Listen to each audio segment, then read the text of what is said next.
My name is Kathy Concannon, and I'm the educator for the Maclab. You are at the Maryland Archaeological Conservation Laboratory in St. Leonard in Maryland. And what we are is a conservation, curation, and research facility. We were built here in 1998 in St. Leonard on Jefferson Patterson Park and Museum property. And the reason that the Maclab was built was because there really wasn't anywhere in the state of Maryland to be able to curate, to collect, and to keep the artifacts from various excavations and archaeological excavations from around all of Maryland.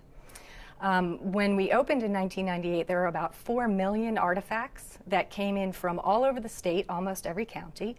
And since then, it's been about 12 years since we've been open, and now we have over 8 million artifacts here at the Maclab.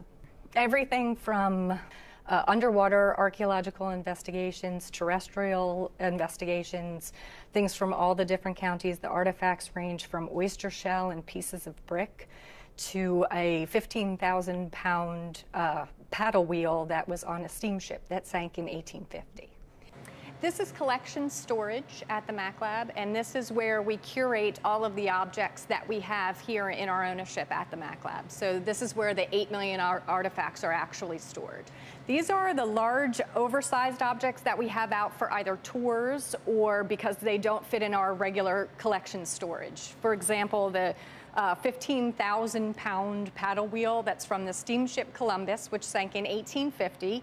And that's what we have on this back steel carriage. That's not going to fit in our regular collection, so we have it out. All of the objects that we have in the room that are the large iron objects you see around are all from the same paddle boat or from the same steamboat. And it's also the objects or the artifacts that we have are from a Crosshead steam engine, which is associated with the paddle wheel. And the Crosshead steam engine was a really interesting find because it was the early stages of the age of steam, and they were making things, and after they made an engine, say for example, they would make 1 or 2 of them, and then it would become obsolete, and they would go on and make something else. So they made maybe 2 or 3 of these Crosshead steam engines, and then they became obsolete, and this is the only one that I know of that's been recovered.